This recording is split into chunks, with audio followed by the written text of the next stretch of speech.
Hi, everyone. I'm Stephen Downs, and here we are lurching toward the finish line. Um, this is the end of course bash, but because I didn't get the URLs posted properly, there's no one here. In theory, they could find it. And what I'm doing now is I'm just updating the course activity center so that the YouTube video is available. I still never did solve the problem of how to figure out what the address of the YouTube video is before the actual start of the YouTube video. So I have to put it in manually while the meeting is in progress, and that's what I'm doing right now. Maybe one day I'll figure that out. What I really need to do is get all of this stuff figured out, make it all automatic so that I don't have to do all of this stuff, so that I can just join the meeting when it starts and everything is done for me and I don't have to worry about all of that stuff. Okay, we have Mark coming in. He should be joining us shortly. And I'm just going to post the URL to the activity center onto Twitter in case people are looking for the link. Everything in the activity center now should be working fine. So let's go back to that. I'll reload it just to make sure we've got everything. Yep. And now I'll just copy that and post that in Twitter. And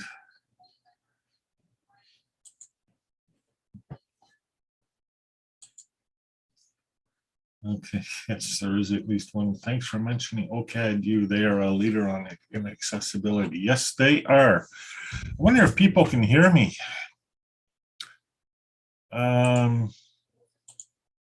This meeting's being, oh, geez. Okay. I can hear you, Stephen. Oh, good. All right, let me just post this in Twitter. So I'm just running a little late. Oh, me too.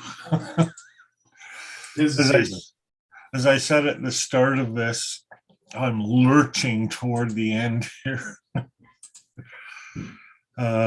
Okay. FX21 live event.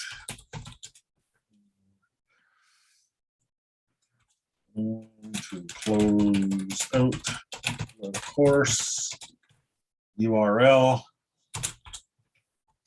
Load if you don't see it. All right. Yes, I'm doing the classic reading out what I'm typing as I'm typing because I've seen way too many movies. Oh, I love the hat. Bowler, right? It's a bowler, I think. Actually, it's a derby, smaller version. It's a derby. Okay. But I have a bowler. I could switch. Oh, no, derby's fine. Derby is fine. So I'm still not done on my videos. Notice that. Yeah, and I'm late today because I'm working on one on the practices section, ethical practices, and there's stuff there. But the main thing is I have a direction toward the end of the course. I can see where it's all going. I can see how it's going to wrap up. There aren't any mysteries anymore. At least I don't think there are any big mysteries. So I'm happy about that. I sort of wonder, I know Matthias has been watching the videos and I know you've been following along. I wonder how many people have actually watched all of the videos. I can't imagine anyone has watched all of them. I think I have, but it's possible I missed one. But there are more views on YouTube, at least, and that's the thing, you're on different platforms and I have no idea if they talk to each other. Yeah, counters interact and all that. But on YouTube, there's 8, 10 views. yeah, that's true. Yeah, But on the other hand, though, I know I've circled back to review something. yeah. Is that another view? I don't know. Notice. Yeah, see, I don't know about all that. But Yeah, still, there's definitely more than so. How many? So we've had 5 people on Zoom total. I think the biggest meeting we had was 5. 5, and there's no outliers. I think we knew everybody at that meeting. Yeah, I think so. Yeah, Oh, there's the one person who just dropped in that once. I forget his name. yeah, And then Matthias, so that's 6. yeah. And then there's somebody posting anonymously on the website. I don't know if that's 7 or not. I don't know. Yeah, Yeah. So it's a start. And considering there was no advertisement or whatever you want to say, promotion, I guess would be the right word. And now that there's content to promote, it seems to me, or at least what I'm hoping, is that in the spring we'll have 20 people. Oh, there's widespread influence for you. But hey, it's massive course right there. Well, we'll see, because I think the topics are particularly timely. Yeah. And if we do some cheesy, we use the awk and some offhanded comments that are some buried in there. We'll correct the words, but some of the comments are a little offhanded. There can be full quotes, and we can have some fun. And who knows? Yeah. But it's very time. The website too, I think, probably got a lot more use than the videos. I haven't checked because I'm really bad at that, checking to see whether anyone's actually looking at the course, but I imagine it has, because I've had the opportunity to share, especially the databases of the activities and the issues, and then the list of all the codes. I think that's a useful resource for people. Yeah, I haven't actually tried to circle back and navigate and see the result. So if the navigation is simple enough, then yeah. I think it is. Yeah, we didn't have any trouble, going through it the first time, so it should be, easy enough. And I know that you promoted it in a couple of your other talks. Something popped up last week. That little talk, we were with 2 other people, very limited. Those things, where, hey, you have 2 minutes. Tell us what you do.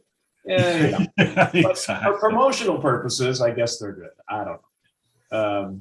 So there's that. And then I was in Brian Alexander's Future Trends Forum last week.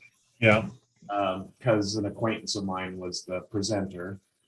And for the first time, I actually had a real question, and I was confident my camera and microphone would work. And so I actually joined the stage for the first time. I usually just text, Yeah. questions. Oh, that's cool. Yeah, that's fun to do, isn't it? Yeah, so I get pulled up on stage, and so I got to ask my question. Lee Scallarup Bassett? Sorry, say that name again. Lee is her first name. She's Canadian, eh? Yeah. Scallarup Bassett, I think. Nope. Bassett or Bassett. She's ed tech. She was at the University of Mary Washington for years. That's where I met her. And she just got a new job I think it was just this past year, at Georgetown, where Brian is. So they've been working together. She's a teaching and learning center person. Anyway, quite good. So the whole point of this is somehow it just naturally fell. I didn't intend to, but I said that I asked Lee if she was aware of this course. Yeah. And of course, she and Brian are both aware of you. Like, I mentioned your name and the name of the course, trying to do a good job. And there were almost 100 people probably that at least heard Downs, what's ethics, AI and analytics, and duty of care. So I wouldn't be surprised if a couple of them didn't poke around. Yeah. And I said it was running in the spring, if I remember correctly. I haven't reviewed it. So. Yeah. I mean, I don't have anything firm like a start date or anything like that. And I have an obligation to do the data ethics course first, but that'll be ended by the end of March. So. Okay. Oh, so I was conflated those. So data ethics is a separate course. Yeah. Okay. So I conflated the two. Well, but you did say you were going to run this again. So. Yeah. So I'm just looking for the logs because I'm curious now. Yeah. So let's see here. I might as well share my screen, and that way we can share and me puttering around in my screen. Still don't have anyone else joining us. Share screen. There we go. All right. So I'm just looking through the cPanel for the website. Reclaim. Yeah, I have one of those. And just being blind as usual and not finding where the logs are. Yeah, that's one of the things on my list to learn, but I haven't gotten there yet. Well, it's really obvious to find. It's just my eyes aren't. Oh, here we go. Metrics. Why couldn't it just say logs? All right. All right. So the domain is ethics.mooc.ca. The SSL version, which is the only one. And, well, this is just the latest visitors. Probably mostly me. I don't want that. But there's more. Let's check the Webalizer. Oh, AW Stats is the one I've used for years and years and years and years and years. It's not my favorite, although it's always available. So, okay. I think you missed the SSL. Well, that's kind of weird. No, you missed the SSL. You were one line above the SSL. Yeah. Oh, okay. That would explain that. Yeah. Oh, yeah. Okay. Here we go. Ethics. There it is. Right. That one. There you go. All right. So there's our traffic. Unique visitors. So a bit less in December. 22 in October. That's it. It says unique. Yeah. Yeah. So under the orange. Oh yeah, unique visitors. Yeah. So so 1,000, almost 1,000 unique visitors, down to about 430 for December, but it wasn't supposed to run through December though. So, I know. Right. So, who's going to circle back and look for something they think ended 2 weeks ago? Yeah. So that's kind of cool. And these are the days of the month. Now that's just for December, of course, but days of the week. People looking at it all days of the week. Less early in the morning, but that's no surprise. Although, it's kind of consistent throughout the day. Yeah. And that tells me it's international. Okay, so US quite a bit, which means it's not all me. Fair amount from Canada, fair amount from Germany. That's probably Matthias. Australia, Ukraine, Slovenia, and various other countries as well. Morocco. Yeah. I visited Morocco once on my way to Cote d'Ivoire. I flew Royal Air Maroc. And aside from a luggage issue, I was quite happy with it. And the luggage issue was half my fault, half their fault. Apparently, they say they're going to deliver your lost luggage to the hotel, but they don't really. You have to go back to the airport to pick it up. Am I recording? I think I'm recording. No, I forgot to start the recorder. There we go. Started the recorder. a good 20 minutes into the session. Doesn't matter. We're on YouTube, so there's still an audio record. So for those of you just listening to the recorder, we've spent 20 minutes basically looking at the stats for the course. And the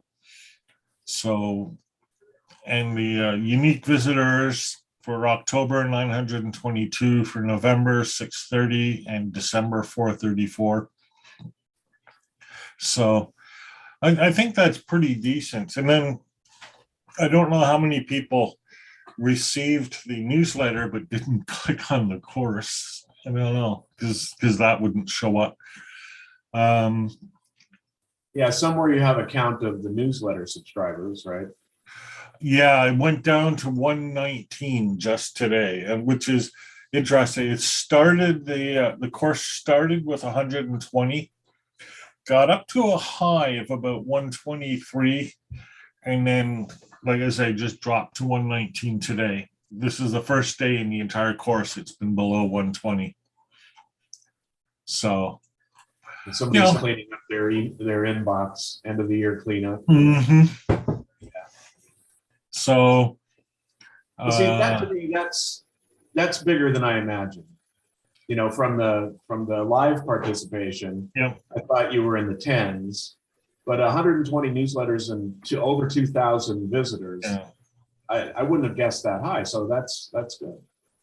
Yeah. So for December, 66,000 pages visited. So the visitors are sticking around. Look at that, 49 pages per visit. That's a lot. Yeah. That counts bots, right? No, it doesn't. No, this AW stat eliminates all the bots. Wow.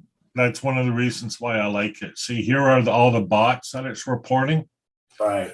Right, but they're not counted in the actual, so not viewed. So they're not included in any other charts. Huh. Yeah. So pages, that's, well, I don't know. I have nothing to compare it to. That's what you call optimizing for page views. So, yeah. Oh, but chatter.htm that's the in the activity center, the chatting thing counts as a hit. So that probably accounts for a lot of the page views. Yeah. Yeah. I found the Windows Apple ratio interesting. Well, normal, you know. Yeah. 3% or something. Considering I don't try to support surprising. I'm sorry, what was that? Considering I don't try to support Apple at all, you know. Well, and I was going to say, and considering how much influence they have on the culture, that's their actual use. It's so low, and most of that's institutional. Right? Art schools and some colleges. Yeah, I mean, Apple, I mean, it's big in the US and therefore valued at like $2 trillion or whatever, but it's a lot less big worldwide. So yeah, but it's 90% of that. Well, I mean, I don't know the figures. Let me say a very large portion of that is phones. And I think the next largest portion is their other products, because their music products count in their sales, right?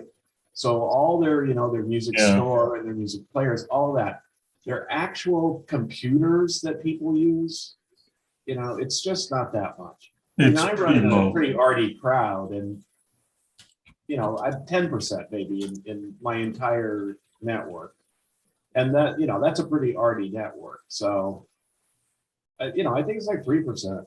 That's the number that sits in my head for actual computing. So but they have a bigger influence because of the phones and the music. Well, for those of you who are watching this later on video, here's the stats. So, and it shows that you're exactly right. Yeah. The blues, the iPhone, wearables. See, I forgot about that, right? You see people all the time wearing the. Oh, it's got to be the Apple Watch, right? Yeah, the iWatch or whatever. They put it up on their arm. It's not an Yeah. iWatch anymore, but it's the same thing. Yeah. Services, and that would include music. Yeah. iPad, still a chunk of revenue there. That's the education market. Yeah. And then Mac, that's, your MacBook Pro, and, Yeah. it's, and if you just judged by what you see people using on media, it seems like everybody uses a MacBook Pro, but it's not true. It's totally not true. And this Most is of the ones I see are institutional, right? Yeah. If you're not spending your own money, you can buy a $5,000 laptop. But if Yeah. you're spending your own money, it ain't gonna happen. At least not. Well, rich people don't mind spending the money, and it's a status symbol too, right? I still remember going to give a talk at MIT, just a small talk in a class. It was Phil Long's class, actually, and walked into the room. Every single person in the room has a MacBook Pro, and like these are $3,000-$4,000 computers. It's like, yeah, I'm at MIT. No money problems here. Yeah. I can't remember, was it UVic or UBC? One of the campuses, I walked into a computer room that was unlike. It was in the summertime because I go up there for summer school. That's where we met. Was at a conference in the summer. Yeah. And I walked. I think it was UVic. I can't remember. And I walked into a lab, unlocked, nobody there, and 30 Apple computers just sitting there. No chains, no locks, no security, nothing. Just sitting there. Yeah. And I just like, yeah, I'm not in Oakland. No, you're not in Oakland. You're in Canada. So I'll never forget that. Yeah.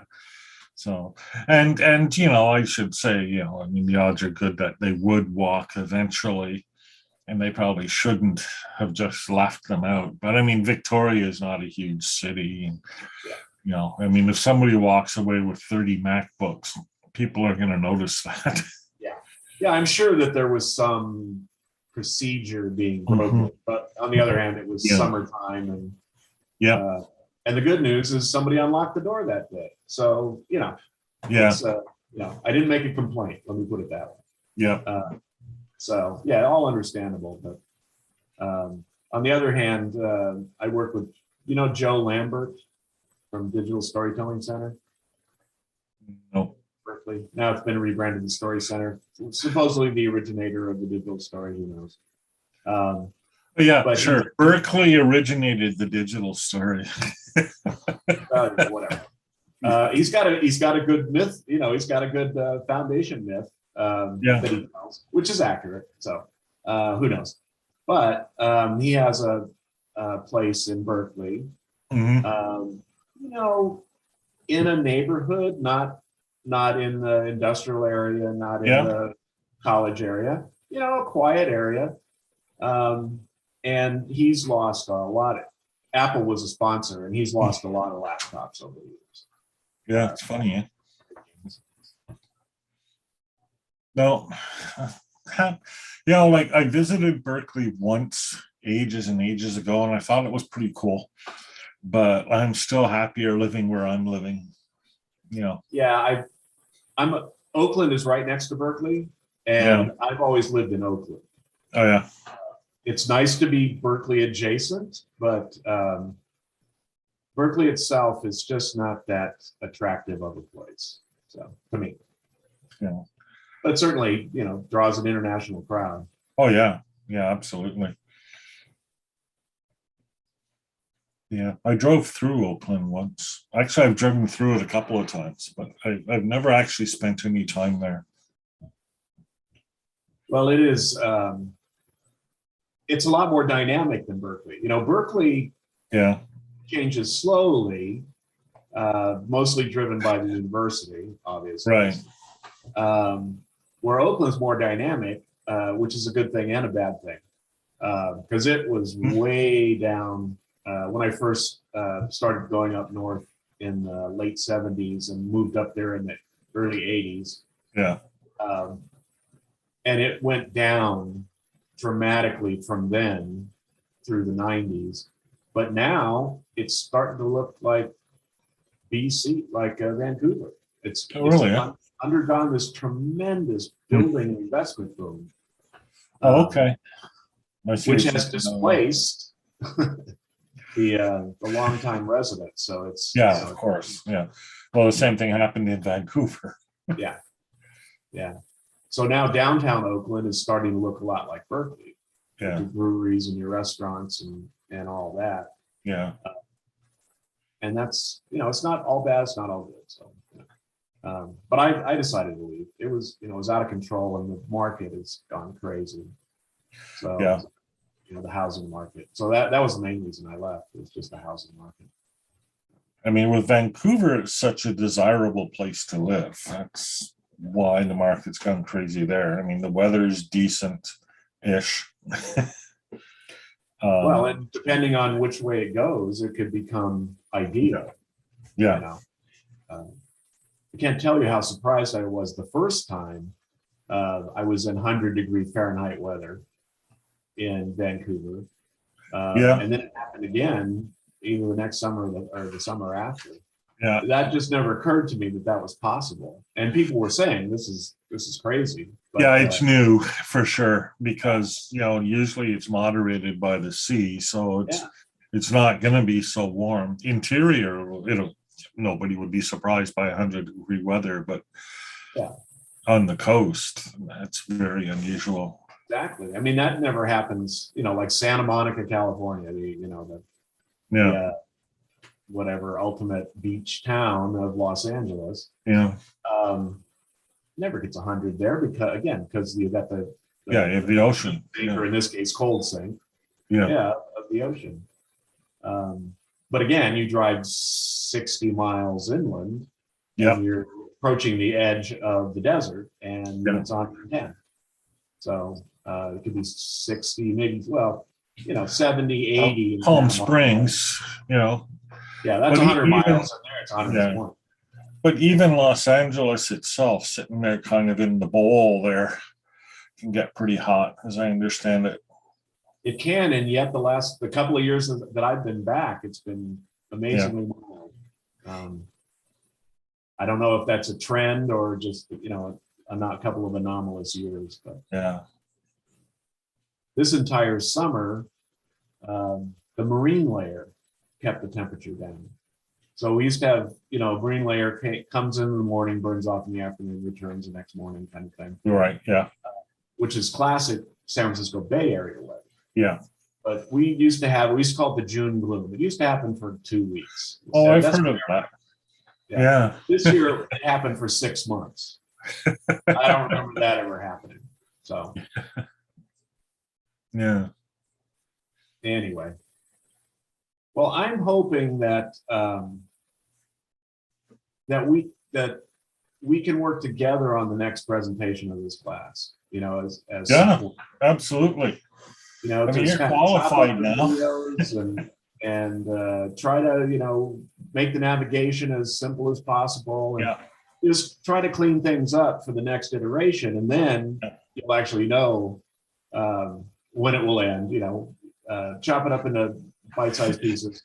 Yeah. Because it started off okay, and then that when you got bogged down there in the hours and hours for that one section, that just needs to be chopped up and realize that's a longer section. They're just not equal sections. Yeah, exactly. Yeah, just to make it a little more navigable, and also I find that when I look at a class, I'm more likely to start the class if I truly understand what it entails. So the people that hung with you through this are people that just, have the time and aren't concerned about that. Yeah, at the But start of this, really, there was nothing more than the outline, and people exactly, didn't know what the content would be, what the activities would be, etc. yeah, So, yeah, and and even you didn't realize that I yeah. guess two sections at the end there just grew, exponentially. Yeah, the ethical codes one, or not the ethical codes, the ethical theories one, and the AI one. Yeah. So, and there's still lots of stuff I didn't cover, but And I'd like to actually like to see the duty of care one expand. yeah, Um, in proportion to the other two main topics, right? mhm, Um, and yeah, and I've collected up some resources, but I just haven't had time to blog about it or whatever. But I've yeah, been collecting resources. That's another reason I'm looking forward to the second iteration. yeah, Time to think about it and yeah. peruse some of these resources And and also see. the text will be better as well. I mean, there will be text, you know. Right, right, and that has to be cleaned. That's another thing. I'm happy to help with some of that if Cool. you're interested. Um, yeah, Yeah, because I feel free. decided to take next semester off. So I was in another class as well. It was also Yeah, limited my time. And I've decided to take next semester off from formal education for a yeah, lot of reasons. So I'll have more time. So, yeah, yeah, formal education. yeah. It's a thing. Yeah, because I think there's, I think the content in the course is of value. I think Oh, it helps people learn. Um, I learned tons. I'm not sure if that's what's supposed to happen, but well, it actually is. it is. It is. Yeah, Yeah. But it's just to align um, your learning at the same mhm, time with other people's yeah, learning, yeah, rather than exactly. you preloaded it all and then it took a long time to Yeah, process it and yeah. put it out. But again, the Which is first time. crazy because I've been working on the content for almost 2 years prior to this. Oh, so you really have been working on this since the last time you ran a move. Oh yeah, yeah. I mean, I the last MOOC I ran was 2019, and then I ran with that content for a while, and I did some papers and presentations and such. And I think it was late 2019, early 2020. I started assembling and organizing the content for this, and that's why, like, the first three modules went pretty smoothly because I'd actually written it all out and organized it all ahead of time. And my problem was I was bogging down. So I used the course as an opportunity to unbog me, Yeah. because I did want to collect all this content and get it together and put it into a nice format. And as for the why, I don't know. I just feel it needs to be done. So No, I think this is the crucial timing, crucial topics. yeah, It's just a fluke that the ox showed up.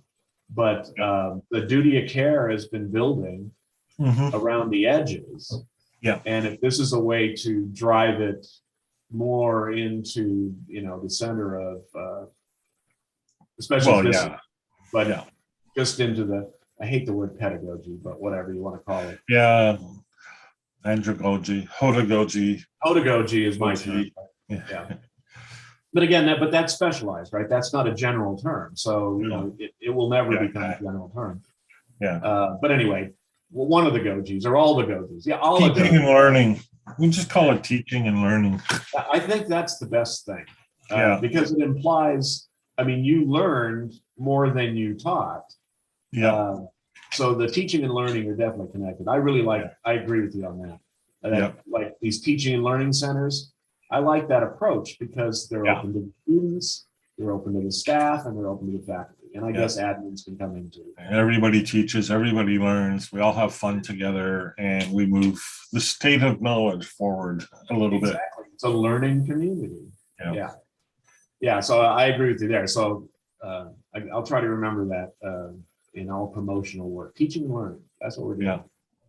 yeah, Yeah. And that's, I was hoping to participate more myself other than just the Zoom calls as yeah. far as Well, blogging or whatever. But like I was in another class, so Well, you even were that with Zoom and- calls for 2 hours a week for, as it turned out, 10 or 11 weeks. That's a pretty fair commitment. You're well, you're plus consuming your material. That's Yeah, another.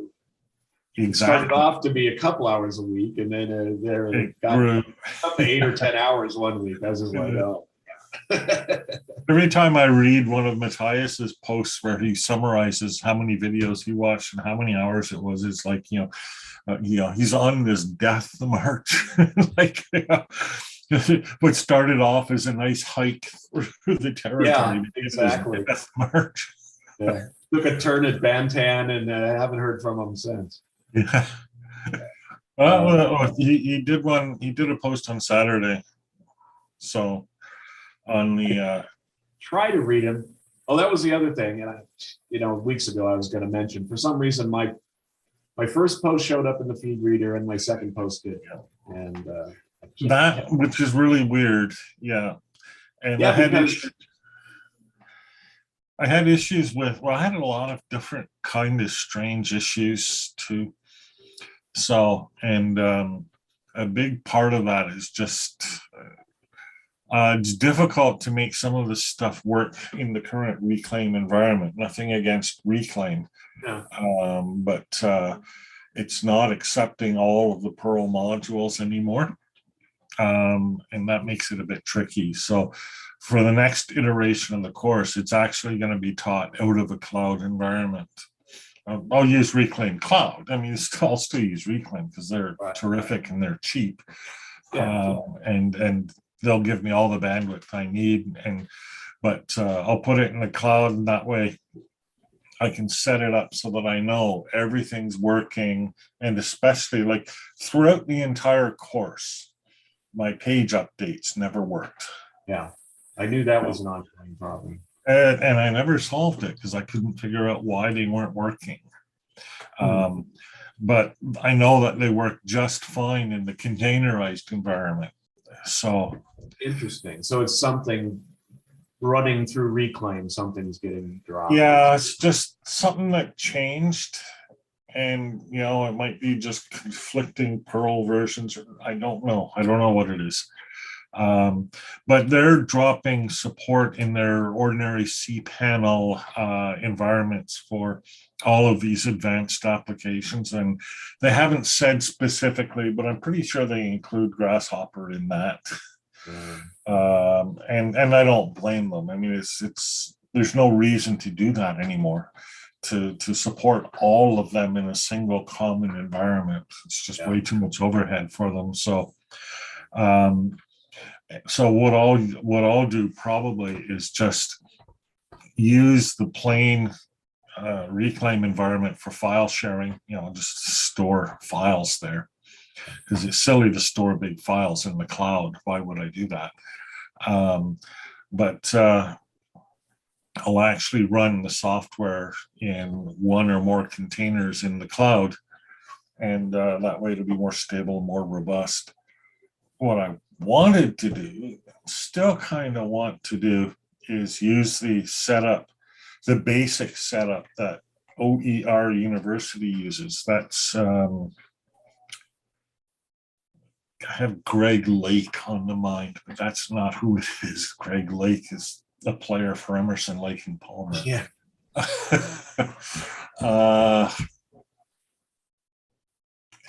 Matt Lake. Anyhow, he's very good. Lane. Greg Lane. Something Lane. No, that's someone different.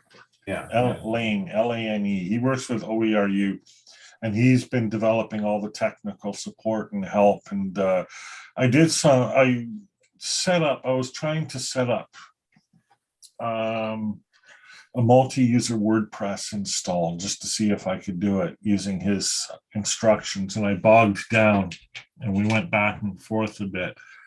But he's got a nice basic way of doing things that solves some key issues. One of the key issues is SSH, and all your secure your certificates and all of that, which is a real pain if you're setting up your own environment. But he has a way of doing all of that. And another is email. Simple, ordinary email is easy, but email that won't be blocked by anti-spam filters is hard. Yeah. And he has an approach to that, and I need to do that. I've been running all my email through either MailChimp or Google Mail, and it's a secondary solution at best. So there's that. Yeah. Do you talk with Alan Levine? Not a whole lot. I follow everything he does. I just know that he's big on the multi WordPress. Yeah, he's very good. I did WordPress just for the fun of it. I mean, I wasn't actually planning to use it. Yeah. I just wanted to test that platform because Rick Lane, whatever, the OERU, they have this basic platform, and then on top of that, they've got Own Cloud and Jitsi and a whole bunch of other services as well that they just run out of their cloud environment. So everything's all integrated. Very nice. Okay. I'll have to look into that OERU. Yeah. So I want to use that environment, but add Grasshopper to it. And that way they can use Grasshopper and I can use all their stuff. I don't know if they'll ever use Grasshopper, but there are some people that use it. So not very many, but there are some. And yeah, well, Alan Levine, the difference between him and me, and if you're wondering, I'm playing with a ball of wax here because why not? It's from Baby Bell cheeses, which was my lunch. He does all of his work in the PHP/WordPress environment. And I don't really like working in PHP.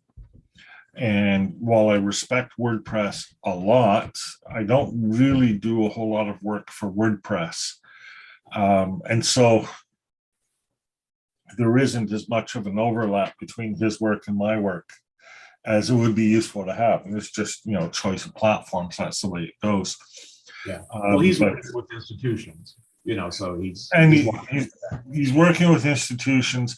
There's a much greater user base in WordPress and, a much greater support for WordPress applications out there. So it makes total sense that he's doing it. I mean, I'm the oddball here, not him, in my approach, which is fine. It just makes some things are harder for me because of that.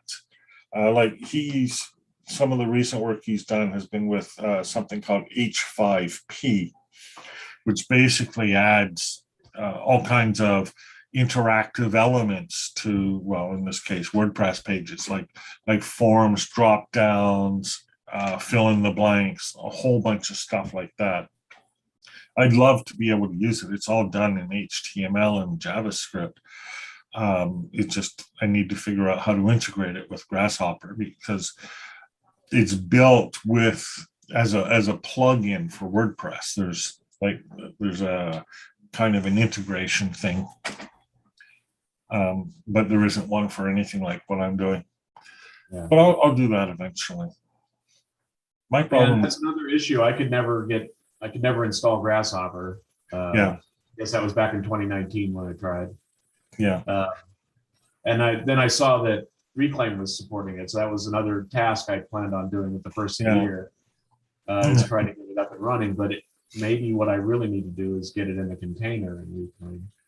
I mean, going forward, and I mentioned this to other people too, the only way I'll support Grasshopper is in a container because it would be stupid to do anything else. I can't possibly support. How do I acquire a container with Grasshopper already running? You install a program called Docker. Yeah. Yeah. And then you basically enter a command, something like run Grasshopper. It's not exactly that, but it's very similar to that.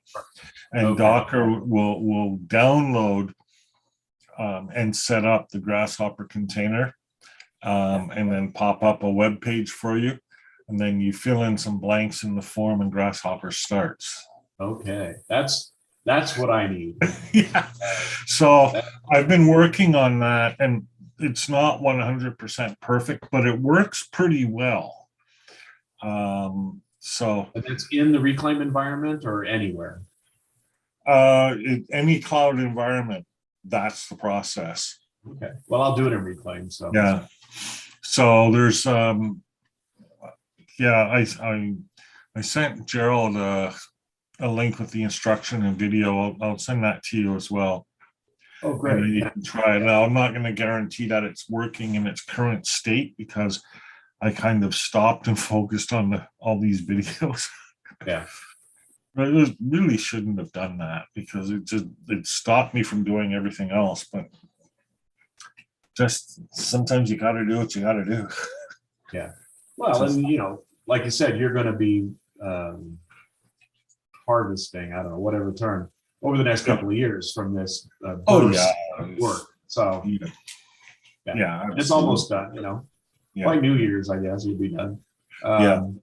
And then after that, it's just the cleaning it up and then looking off of it. So Yeah, there's actually, by the time I'm done, everything I want to be done, which is a few years, there's, a legacy of a number of courses. There's this one, there's the e-learning 3.0 distributed learning technologies, because that still exists and it's still perfectly fine, and people will be able to just run that in the cloud.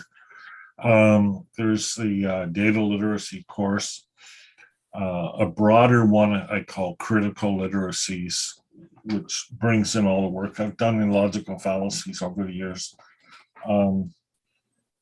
Maybe more, I don't know, but those are the main ones. is that last one, have you run that one? Oh, the critical literacies I did in like 2010 or 2012 or something like that. Before my time. Yeah. Okay. Yeah. I trust that. Yeah, it needs to be all updated.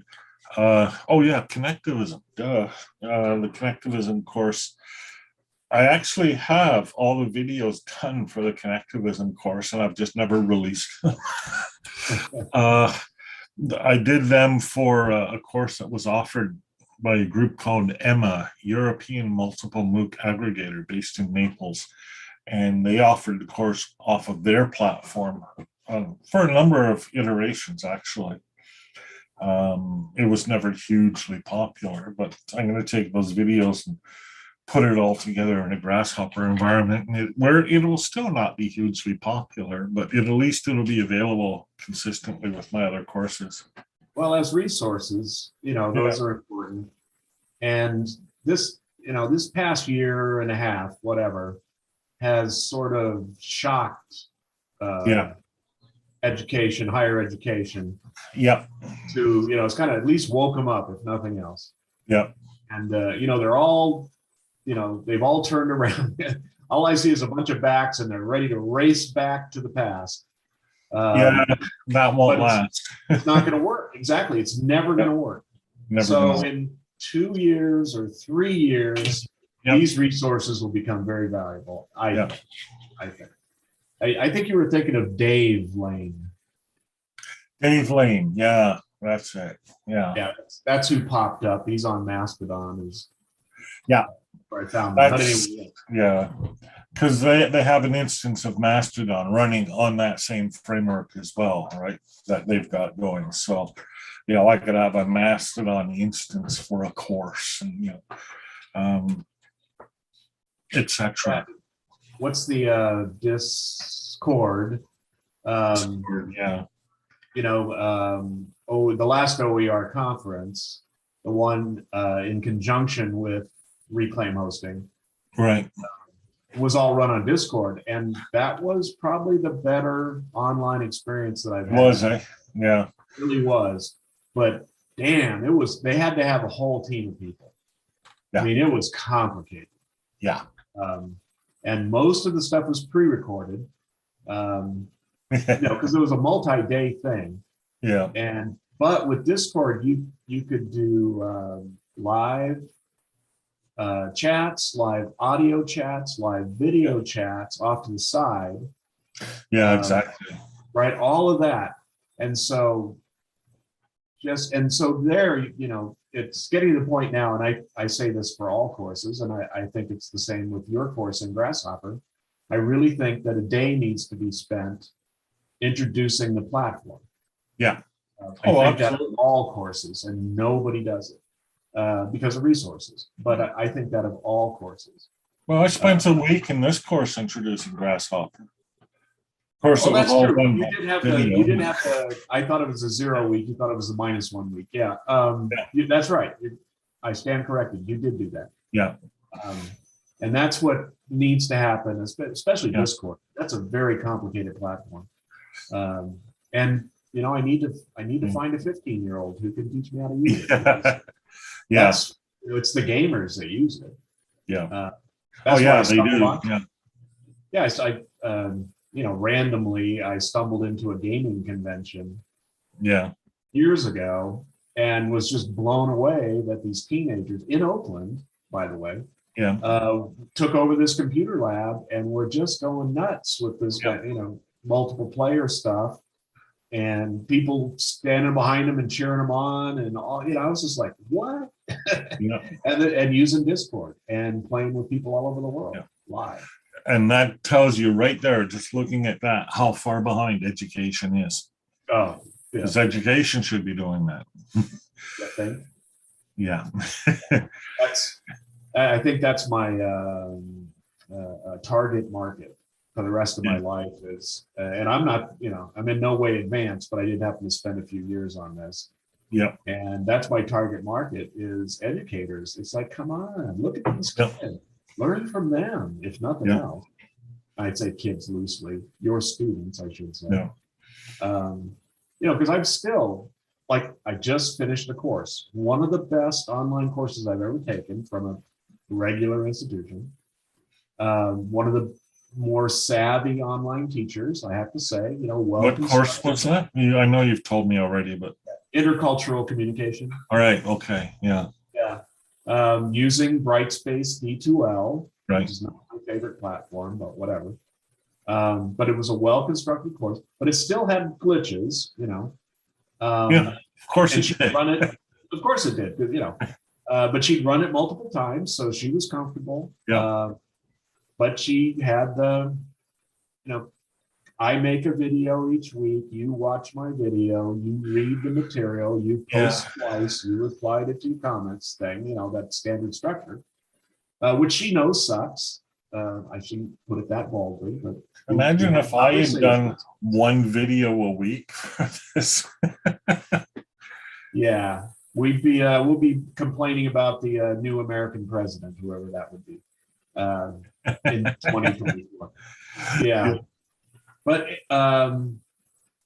what was my point? I brought that up to say good course, good platform. Teacher knew her stuff. She'd used it before.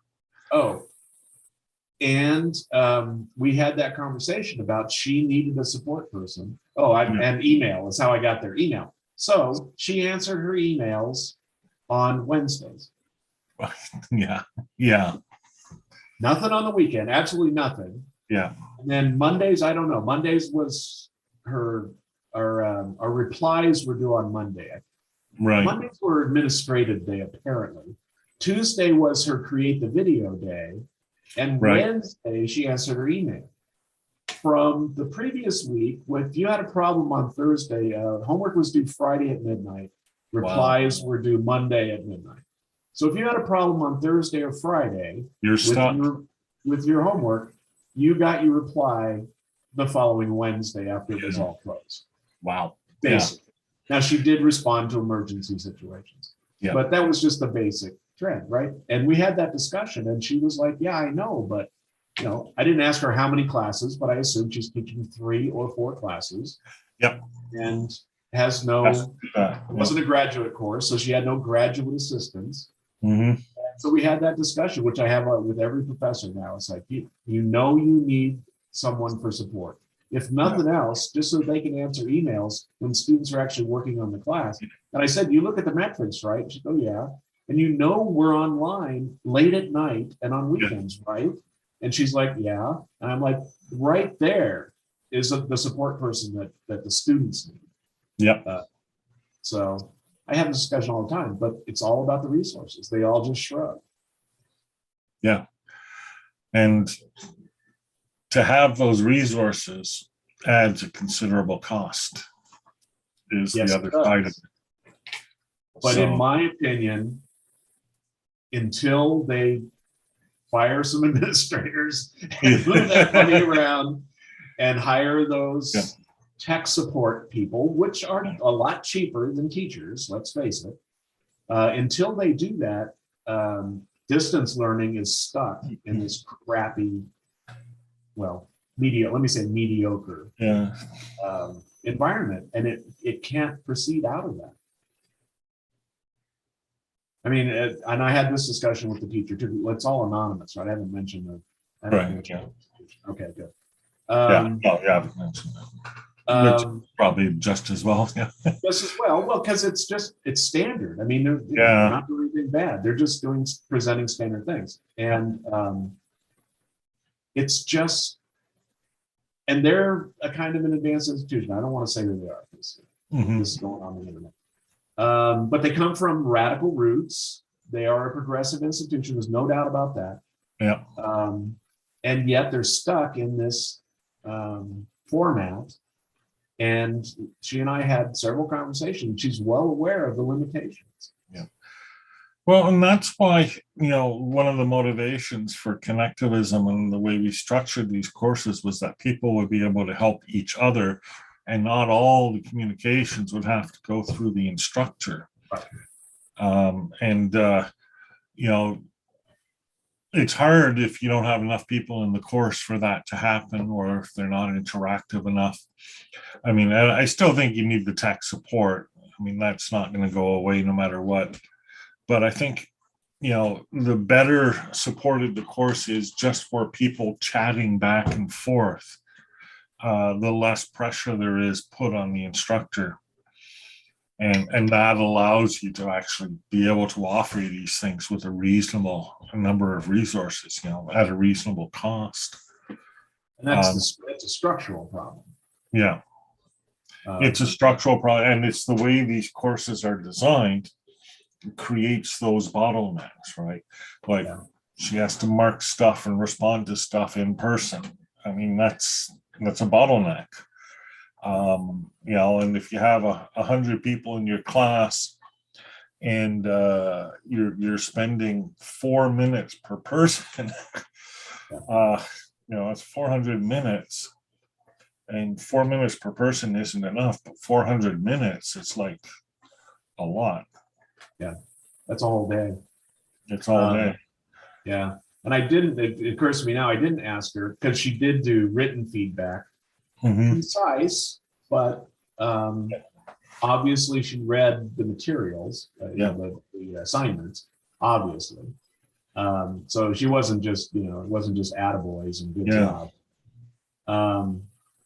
But I didn't ask her if she'd done audio, because at one of my ePortfolio conferences in Portland, because I'm remembering who said this in one of the sessions, the professor said that she cut her response time, not her reply, not the time it took to respond, but the time it took to create the responses, that response time, cut it in half by using audio instead of text.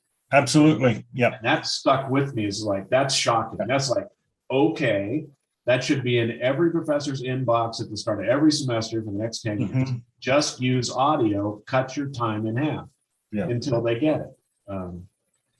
So I didn't ask this professor, but there are tricks, and some of it can be automated, and some of the comments can have a comment bank.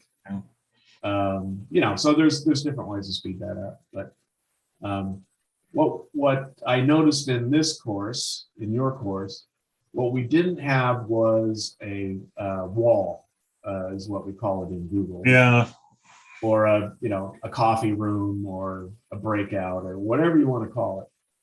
And that I think would add if, and I don't know how. Wall's not a bad idea. Yeah. Because, I really like the structure of aggregating the posts, assuming that it works perfectly and assuming that everybody posts every week, so that didn't happen. But assuming that, it's still a little too distributed to build any kind of relationship. So the trick with the centralized stuff, like a wall or a discussion board or anything like that, is managing spam. Yeah. Right. And the way usually people handle this is by requiring people to register. Right. And then the way to discourage spammers is to actually put a cost to registering. Yeah. Although that doesn't even stop all of them. Right. So and upholding standards. Once you do all that, even after you have the perfect wall built, it still has to be monitored. That's right. Yeah. And that's a bottleneck. It says, there needs to be a second person. Yeah. To task with that. Yeah. But I realize that it's a problem, and yet I think it would add. But it's at a cost. Yeah. But part of what I tried to do with this course in particular was the, no registration, no ID, no login required.